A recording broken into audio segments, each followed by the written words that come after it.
Hello friends, welcome to the my channel GDM institute. मेरा नाम है रोहित प्रताप सिंह। आप सभी का स्वागत करते हैं अपने इस चैनल जीडीएम इंस्टीट्यूट पे। तो चलिए हम लोग आज के क्लास से स्टार्ट करते हैं। आज के क्लास से स्टार्ट करने से पहले बता दें कि हम लोग का गद खंड का लेक्चर चल रहा था, जिसमें हम लोग गद खंड के 2 क्लास देख चुके थे। फर्स्ट था बातचीत और दूसरा था उसने कहा था। चैप्टर नहीं देख रहे थे, चैप्टर के जो लेखक हैं उनके बारे में हम लोग सारी जानकारी को इकट्ठा करके आप लोगों को दे रहे थे। ठीक है, उसी के सिलसिले में गदखंड के चैप्टर को आगे बढ़ाते हुए हमारा आज थर्ड लेक्चर है, यानी कि तीसरा चैप्टर, जिस चैप्टर का नाम है संपूर्ण क्रांति। अगर आप लोगों को नहीं दिख रहा होगा तो थोड़ा ब्राइटनेस को बढ़ा लीजिएगा और वीडियो क्वालिटी को जूम कर लीजिएगा, क्योंकि यहाँ पर इलेक्ट्रिसिटी का थोड़ा सा प्रॉब्लम है। इसकी वजह से वीडियो आप लोगों को थोड़ा आज का थोड़ा सा हल्का सा डाउन लगेगा, तो उसके लिए माफ़ी चाहेंगे। बट क्या, अब हमें तो पढ़ना है, कैसे भी परिस्थिति जो भी हो, पढ़ना तो जरूरी है। इसीलिए हम क्लास को कंटिन्यू कर रहे हैं, बिना किसी रुकावट को हम लोग आगे बढ़ते जा रहे हैं। तो आप लोग अगर वीडियो को नहीं देख पा रहे हो तो वीडियो के सेक्शन में जाकर, चैनल के वीडियो वाले सेक्शन में जाकर देखिएगा। वहाँ पर गद खंड के सारे क्लास आपको मिल जाएंगे। आप लोग वहाँ से देखकर अगर चैनल पर नए होंगे तो कर लीजिएगा। ठीक है, तो चलिए हम लोग आज के क्लास से स्टार्ट करते हैं। गद खंड के चैप्टर थर्ड संपूर्ण क्रांति के जो लेखक हैं जयप्रकाश नारायण, उनके जीवनी के बारे में यहाँ पर हम सारा चीज मेंशन कर चुके हैं। इसी को हम लोग बारी बारी से देखेंगे। ठीक है, अगर आप लोग चैनल पर नए होंगे तो चैनल को सब्सक्राइब कर लीजिएगा, वीडियो को लाइक कर दीजिएगा और प्यारा सा कमेंट कर दीजिएगा, अपना फीडबैक दे दीजिएगा, ताकि हम समझ पाएंगे कि आप लोगों को वीडियो अच्छा लगा या समझ में आया नहीं आया। ठीक है, चलिए हम लोग आज के क्लास से स्टार्ट करते हैं। देखिए, यहाँ पर हमारा गद खंड है। आप लोगों को नहीं दिख रहा होगा तो हम पहले ही बता चुके हैं कि आप लोग ब्राइटनेस को थोड़ा बढ़ा लीजिएगा। गद खंड की जो चैप्टर है थर्ड, वो क्या है? संपूर्ण क्रांति। थर्ड चैप्टर का नाम क्या है? संपूर्ण क्रांति। जिनके लेखक कौन है? जयप्रकाश नारायण। जयप्रकाश नारायण बहुत ही फेमस व्यक्ति हैं। आप लोग पहले भी इनका नाम सुन चुके होंगे, नहीं सुने होंगे तो कोई बात नहीं, इसमें आप लोग इनके बारे में सारा जीवनी, सारा इनका जो क्रियाकांड है आप लोग देख पाएंगे। ठीक है, देखिए इनका जन्म हुआ था 11 अक्टूबर। इनका जन्म कब हुआ था? 11 अक्टूबर। इनका जन्म कब हुआ था? 11 अक्टूबर 1902 में यूपी के बलिया और बिहार के सारण जिले के बीच सिताब दियारा नामक एक गांव है। यूपी के बलिया और बिहार सारण के बीच में एक सिताब दियारा नामक गांव है, वहीं पर इनका क्या हुआ था? जन्म हुआ था। ये क्वेश्चन आ सकता है, आने की संभावना है कि किन 2 राज्य के बीच में जयप्रकाश नारायण जी का जन्म हुआ था। वहां पर ऑप्शन दे देगा उत्तराखंड और हिमाचल प्रदेश, केरल, तमिलनाडु, बिहार, यूपी, पश्चिम बंगाल, झारखंड, ऐसे दे देगा। तो आप लोगों को बिहार और यूपी को टिक मार करके आगे बढ़ना है। ठीक है, और गांव का नाम पूछ देगा तो आपको सिताब दियारा मारना है। ठीक है, अब देखिए यहाँ पर जितना हम मेंशन किए हैं वो किस लिए है? ऑब्जेक्टिव में। ये सारा चीज किस में आने की संभावना है? ऑब्जेक्टिव में। तो आप लोग इसको अच्छे से देखिए। 20वीं सदी के भारत के प्रमुख समाजवादी विचारक, क्रांतिकारी नेता, समर्पित समाज सेवी थे। ये 20वीं सदी यानी कि ये जो चल रहा था 1900 के बाद जो हमारा चल रहा था समय, 1902 में इनका जन्म हुआ था। ये इसके 20वीं सदी के भारत के प्रमुख समाजवादी विचारक, यानी कि समाज को सेवा करने वाला अपना विचार रखते थे, क्रांतिकारी नेता थे, बदलाव करने वाले नेता थे और समर्पित समाज सेवी थे। मतलब समाज को अपना सारा जीवन समर्पित कर दिया था। ठीक है, इनके माता का नाम फुलरानी देवी था। और पिता का नाम हर्षुदयाल नारायण। इनके पिता का नाम क्या था? हर्षुदयाल नारायण। माता का नाम था फुलरानी देवी। इन्होंने लोकनायक नाम से प्रसिद्धि मिली। ये इतना मतलब फेमस हो चुके थे कि इन्हें लोकनायक के नाम से भी जाना जाता था। ऑप्शन दे देगा, क्वेश्चन दे देगा कि लोकनायक के नाम से किसे जानते हैं, तो ऑप्शन दे देगा बाल कृष्ण भट्ट, चंद्रशेखर शर्मा गुलेरी, और एक दे देगा और दे देगा ये दे देगा जयप्रकाश नारायण। तो आपको जयप्रकाश नारायण ही टिक मार्क करना है। इनकी पत्नी का नाम था प्रभावती देवी, जो कि गांधीवादी विचारधारा वज्र किशोर प्रसाद जी की पुत्री थी। इनकी पुत्री थी, गांधीवादी वज्र किशोर प्रसाद जी की पुत्री थी। इनकी पत्नी का नाम क्या था? प्रभावती देवी। ठीक है, इन्होंने प्रारंभिक शिक्षा घर से की तथा बाद में इन्होंने पटना कॉलेजिएट पटना में प्रवेश लिया। पटना कॉलेज जो है वहाँ पर इसने प्रवेश लिया, मतलब एडमिशन करवाया, वहाँ पर फिर अपना पढ़ाई को कंटिन्यू किए। उसके बाद इन्होंने असहयोग आंदोलन जो गांधी जी चलाए थे उससे प्रभावित होकर शिक्षा को अपने बीच में क्या कर दिया? छोड़ दिया, पढ़ना पढ़ाई लिखाई छोड़ दिया। असहयोग आंदोलन जो 1932 में हुआ था, इसके वजह से इन्होंने प्रभावित होकर अपना पढ़ाई जो था वो बीच में छोड़ दिया और आंदोलन के प्रति समर्पित हो गए।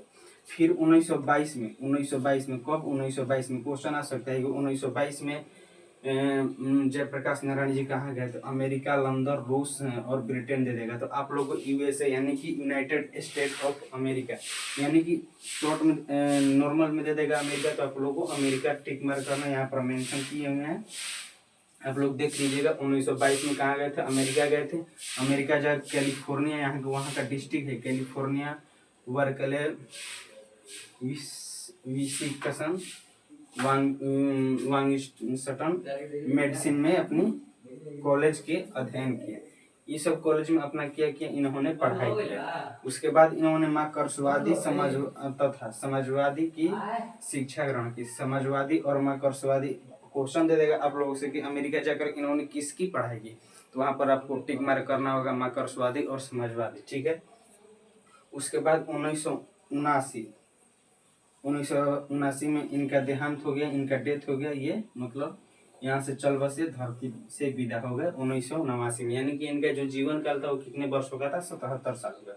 अब इनके बारे में जीवन तो देख लिए, अब इनके राजनीतिक सक्रिय की आज देख लेते हैं कि इन्होंने राजनीतिक में ऐसा क्या किया था जिससे इन्हें लोकनायक नाम से प्रसिद्धि मिली। तो 1929 ईस्वी में कांग्रेस में इन्होंने शामिल हो गए, कांग्रेस में ज्वाइन किया, कांग्रेस को ज्वाइन किया।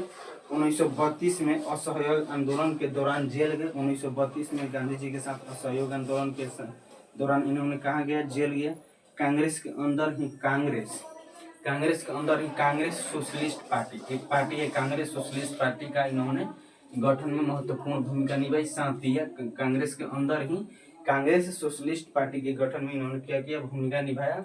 1942 ईस्वी में आंदोलन में प्रवेश की प्रसिद्धि मिली, विशेष प्रसिद्धि मिली। 1942 में इन्होंने आंदोलन में 1942 के दौरान ये जो आंदोलन कर रहे थे इन्हें विशेष प्रसिद्धि मिली, मतलब कि फेमस हो गए थे। 1952 में प्रजा सोशलिस्ट पार्टी के गठन में भूमिका निभाई। एक और पार्टी का गठन किया। क्वेश्चन दे देगा किस किस पार्टी को इन्होंने गठन किया था, 2-3 पार्टी का नाम दे देगा, और एक पार्टी दे देगा कांग्रेस सोशलिस्ट पार्टी और एक दे देगा ये प्रजा सोशलिस्ट पार्टी। तो आप इन्हीं दोनों को टिक मार करके आगे बढ़ना। ये जितना भी यहाँ पर हम मेंशन किए हैं सारा का सारा ऑब्जेक्टिव में पूछने की चांस है, ऑब्जेक्टिव में पूछेगा, ठीक है। अगला है 1954 में विनोद भावे के सर्वोदय आंदोलन से जुड़े। विनोद भावे एक व्यक्ति थे, इन्होंने आंदोलन चलाया था सर्वोदय आंदोलन। इस आंदोलन में इन्होंने भाग लिया, जुड़े, उसके बाद आंदोलन को कंटिन्यू किए। 1974 में छात्र आंदोलन का भी नेतृत्व किया। 1974 में कब किया था? 1974 में इन्होंने छात्र आंदोलन का नेतृत्व किया। इसी आंदोलन के प्रोडक्ट हैं लालू यादव। जो छात्र आंदोलन में ज्यादा मराया पिटाया, जो चेहरा चर्चित हुआ, वहीं आगे चल के बिहार के भविष्य को मतलब निर्णय किया। इस छात्र आंदोलन में लालू यादव सबसे आगे थे, उन्हीं पर ज्यादा लाठीचार्ज हुआ था, उनका सर वगैरह सब फट गया था। लाजमी थे, जो जितना पिटाता है या कोई ऐसा काम करता है जिससे वो ज्यादा फेमस हो, लोग उन्हीं को जानते हैं। तो इसी आंदोलन, छात्र आंदोलन में लालू यादव वो बहुत ज्यादा पिटा थे, उनका सर वगैरह सब फट गया था, पीठ उठ फाट दिया था मार के सब पुलिस। इसीलिए लालू यादव आगे चल के बिहार के मुख्यमंत्री बने। इनको लोग देखे, इनसे प्रभावित हुए कि ये छात्र आंदोलन में ऐसे छात्रों के लिए ऐसे कर सकता है तो हमारे बिहार के लिए बहुत कुछ कर सकता है, इसीलिए लोग इन्हें अपना मुख्यमंत्री के रूप में चुना, ठीक है। 1974 ईस्वी में इन्होंने छात्र आंदोलन का नेतृत्व किया। आपातकाल में जेल गए, इनके मार्गदर्शन में जनता पार्टी का गठन हुआ। आपातकाल आप लोगों को मालूम होगा कि आपातकाल 1975 में लगा था। क्यों लगा था? इंदिरा गांधी ने लगाया था। आपातकाल के दौरान लगभग कितना हम बताएं आप लोगों को, बहुत सारे लोग जेल गए थे बेवजह। 70,000 से अधिक, 70,000 बोल रहे हैं, 70 लाख अप्रोक्स, हमको मालूम नहीं है, बट ऐसे ही कुछ करके बेवजह आपातकाल में जेल गए थे। और इन्हीं के मार्गदर्शन में जनता पार्टी का गठन हुआ। जो जनता पार्टी आज देख रहे हैं भारतीय जनता पार्टी यानी कि बीजेपी, उसी पार्टी का पहले नाम था जनता पार्टी, जेपी अपने नाम से नाम रखे थे, जयप्रकाश नारायण, बट वहीं पार्टी आगे चल के भारतीय जनता पार्टी बन गया, बीजेपी बन गया। उस पार्टी का गठन किसने किया था? जयप्रकाश नारायण जी ने, ठीक है। अब आगे देखते हैं साहित्यिक रचनाएं। कोई साहित्यकार नहीं थे, ये नॉर्मल थे, समाजवादी थे, क्रांतिकारी नेता थे। बल्कि समाजवादी, देखिए यहाँ पर लिखे भी हैं, बल्कि समाजवादी स्वाधीनता सेनानी विचारक थे, सेना को कोऑर्डिनेट करने वाले थे। इन्होंने सी कंस्ट्रक्शन ऑफ इंडिया पॉलिटी नामक से एक पुस्तक लिखी। इस नाम से एक पुस्तक लिखी, सी कंस्ट्रक्शन ऑफ इंडिया पॉलिटी नाम से पुस्तक लिखी। क्वेश्चन आ सकता है, आप लोग इसको अच्छे से देख लीजिए, ठीक है। 1965 में समाज सेवा के लिए मैग्सेस सम्मान दिए गए इन्हें। 1965 में समाज सेवा के लिए कौन सा पुरस्कार दिया गया? मैग्सेस पुरस्कार दिया गया। किसकी तरफ से दिया गया? भारत सरकार की तरफ से दिया गया, ठीक है। और ये जब मर गए, इनका जब देहांत हो गया तो 1998 में इन्हें मरणोपरांत भारत रत्न दिया जाता है। भारत रत्न आप लोगों को मालूम होगा कि भारत का सर्वोच्च सम्मान पुरस्कार है, जो इनको मिला, कब मिला था? 1998 में। भारत का सर्वोच्च सम्मान पुरस्कार है भारत रत्न, और पाकिस्तान का है निशाने पाकिस्तान। एक क्वेश्चन हालांकि पूछेगा तो नहीं, बट आप लोगों को बता दे रहे हैं, हमें मालूम है तो पूछ देगा कि निशाने पाकिस्तान भारत के किस प्रधानमंत्री को दिया गया था? तो वो दिया गया था मोरारजी देसाई को। कब दिया गया था? जब 1977 में आपातकाल लगाने की वजह से, 1975 में आपातकाल इंदिरा गांधी के लगाने की वजह से उनकी सरकार गिरी, और 3 साल के लिए जब मोरारजी देसाई प्रधानमंत्री बनते, हालांकि 1971 में फिर इंदिरा गांधी प्रधानमंत्री बन गई थी, उसी दौरान इन्होंने पाकिस्तान के अगेंस्ट न जाके बल्कि उसके फायदे के लिए ऐसे ऐसे काम कर दिए कि पाकिस्तान के नज़र में मोरारजी देसाई साहब हीरो हो गए। इसीलिए उन्हें निशाने पाकिस्तान नाम से नवाजा गया, जो कि पाकिस्तान का सर्वोच्च पुरस्कार है, ठीक है। भारत का क्या है? भारत रत्न, जो कि इन्हें 1998 ईस्वी में मरणोपरांत दिया गया। कुछ चुनिंदे इनकी रचना है, कोई खास नहीं है, जिसमें से एक है संपूर्ण क्रांतिकारी। ये तो इनका पुस्तक ही है। इनकी रचनाएं जो इन्होंने लिखा था, पाठक के हृदय से सीधे प्रभाव डालती है, पाठक के हृदय में सीधे प्रभाव डालती है। 5 जून 1974 को इन्होंने ऐतिहासिक भाषण दिए। 5 जून 1974 ईस्वी को इन्होंने पटना के गांधी मैदान में ऐसा भाषण दिया जिससे देश में क्रांति की लहर दौड़ गई और पूरे देश में इनका चर्चा होने लगा। आज तक इनके उस टाइम के भाषण में जितने पब्लिक इकट्ठा हुए थे, आज तक वैसा पब्लिक किसी भी नेता या हीरो के आने की वजह से पटना गांधी मैदान में आज तक नहीं इकट्ठा हुए। ये इनका क्रांतिकारी भाषण था, बहुत ही लोग इसमें इकट्ठा हुए थे, और इसी भाषण को लेकर, इसी भाषण के चलते, इस भाषण में क्या क्या इन्होंने बोला था, क्या क्या इन्होंने किया था, क्या क्या ऐलान किया था। जनमुक्ति नामक एक पुस्तक है, जनमुक्ति नामक एक पुस्तक है जो कि पटना में प्रकाशित हुई। इनके भाषण को लेकर पटना में एक पुस्तक प्रकाशित हुई, जिस पुस्तक का नाम है जनमुक्ति। आप लोग फ्लिपकार्ट पर इसको सर्च करके देख सकते हैं, उसके पेजेस को पढ़ सकते हैं कि इसमें इन्होंने क्या क्या किया, या खरीद कर भी पढ़ सकते हैं। तो ये था इनका पूरा जीवन शैली, और ये थी इनका पूरा जीवन शैली, और ये थी इनकी राजनीतिक प्रति सक्रियता। तो ये था जन प्रकाश नारायण जी का पूरा जीवन का, मतलब पूरा जीवनी इनका इस ऐसे ही चला गया।